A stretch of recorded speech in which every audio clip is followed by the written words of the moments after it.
Phone करके bank fraud करने वालों ने अब एक ऐसा नया तरीका निकाल लिया है जिससे अब देश का कोई भी शख्स, आम हो या खास, वीआईपी हो या वीवीआईपी, अब देश में किसी का भी बैंक अकाउंट सेफ नहीं है। फोन करके फ्रॉड करने वालों का गढ़ माना जाने वाला जामताड़ा अब पूरे देश को अपने डिजिटल फ्रॉड की आंधी में उड़ा देने को तैयार है। तो तैयार हो जाइए जानने के लिए कि आखिर जामताड़ा में इन्होंने कौन सा ऐसा नया तरीका निकाल दिया है जिससे अब देश का कोई भी बैंक अकाउंट सुरक्षित नहीं है, ताकि आप अपने और अपने परिवार की मेहनत से कमाई हुई कमाई को सुरक्षित रख सके, क्योंकि क्या पता जामताड़ा गैंग का अगला टारगेट आप हो।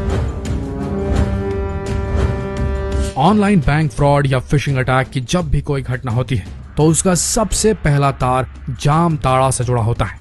रांची झारखंड से 250 किलोमीटर दूर एक जिला है जिसका नाम है जामताड़ा, और इस जिले में लंबे समय से ऑनलाइन फ्रॉडियों का एक गैंग चल रहा है जिसे कहा जाता है जामताड़ा गैंग।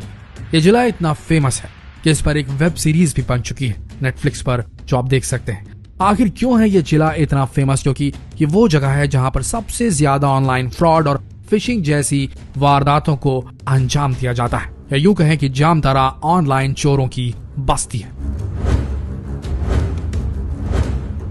आप जानते ही होंगे कि पिछले कई सालों से ऑनलाइन बैंक फ्रॉड की घटनाएं लगातार बढ़ती जा रही हैं, और इन सभी बैंक फ्रॉड्स के तार जामताड़ा से कहीं न कहीं जुड़े हुए पाए जा रहे हैं।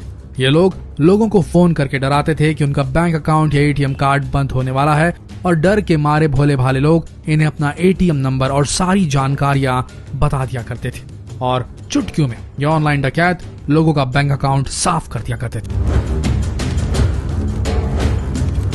लेकिन जैसे जैसे ये घटनाएं बढ़ी, लोगों को इस फ्रॉड के बारे में पता चलने लगा, और अब उनका ये तरीका पुराना हो गया।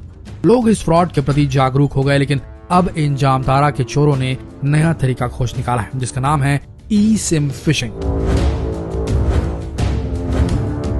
और ये जामताड़ा के चोरों का एक ऐसा नया तरीका है जिससे ये आपके बैंक अकाउंट को पूरी तरीके से खाली कर सकते हैं। इस फ्रॉड को समझने से पहले आप ये समझ लीजिए कि आखिर ये ई सिम है क्या भला। दोस्तों, एक सिम होती है जिसे हम मोबाइल दुकान से खरीद कर अपने मोबाइल में लगाते हैं, इसे रियल सिम कहा जाता है। और एक दूसरे किस्म का सिम होता है जिसे ई सिम कहा जाता है, जो एक चिप की तरह होता है और ये फोन में पहले से ही इनबिल्ट होता है, लगा हुआ आता है।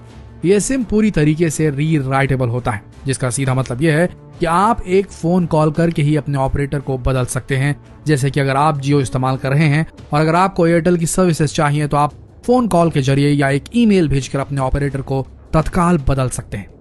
देखा जाए तो आज के समय में ज्यादातर मोबाइल्स, स्मार्ट वॉचेस ई सिम से लैस हैं, और अब आप समझ ही गए होंगे कि ई सिम नॉर्मल सिम से किस तरह अलग होता है। आइए अब जानते हैं कि ये ऑनलाइन डकैत किस तरीके से ई सिम के जरिए लोगों को चूना लगा रहे हैं। दोस्तों, इन साइबर क्रिमिनल्स का सबसे पहला टारगेट यही होता है कि वो किसी तरह से आपके मोबाइल नंबर को अपने पास ट्रांसफर कर ले, यानी कि सबसे पहले ये लोग आपका मोबाइल नंबर चुराते हैं। और इस काम को अंजाम देने के लिए इनका सबसे पहला स्टेप होता है कुछ फोन नंबर्स को तलाशना, जिसके लिए ये फोन डायरेक्टरी की मदद लेते हैं। उसके बाद ये कुछ मोबाइल नंबर्स को चुनते हैं और उन मोबाइल नंबर से सभी बैंक वेबसाइट में लॉगिन करने की कोशिश करते हैं। लॉगिन करने के वक्त अगर कोई भी मोबाइल नंबर ओटीपी मांगता है तो समझ लीजिए उन्हें उनका शिकार मिल गया।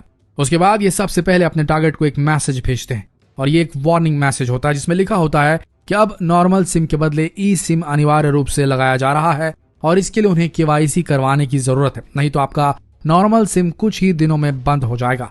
मैसेज भेजने के कुछ मिनटों बाद ये जो चोर होते हैं ये कस्टमर केयर एग्जीक्यूटिव बनकर अपने टारगेट को फोन करते हैं और उनसे कस्टमर की बेसिक डिटेल्स ले लेते हैं।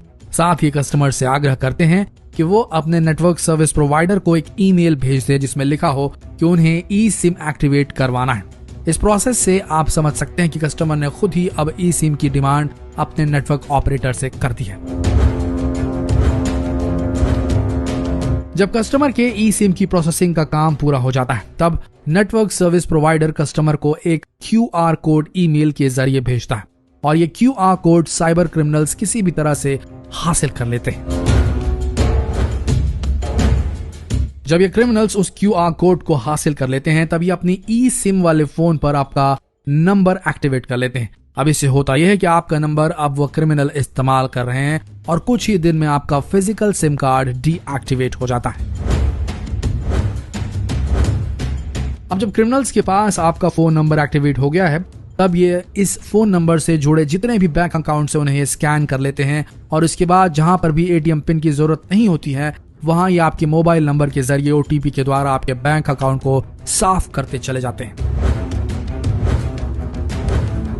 हाल ही में फरीदाबाद पुलिस ने 5 लोगों को ई सिम फिशिंग के मामले में अरेस्ट किया है, जिनमें से 4 जामताड़ा के हैं और इन अपराधियों ने कबूला है कि उन्होंने अब तक 300 से ज्यादा बैंक अकाउंट को साफ किया है। लेकिन सबसे बड़ा सवाल ये उठता है कि आखिर इस फ्रॉड से कैसे बचे। तो सबसे पहला पॉइंट, अगर आपके पास कोई भी कस्टमर केयर एग्जीक्यूटिव का फोन आता है तो उन्हें अपनी कोई भी पर्सनल जानकारी या बैंक से जुड़ी जानकारी कभी ना दे। दूसरी सबसे अहम बात, अगर आपको मोबाइल नंबर या ईमेल चेंज करवाना हो तो आप स्वयं बैंक या मोबाइल स्टोर में जाकर इस काम को करवाएं और इस काम में किसी पर भी भरोसा ना करें।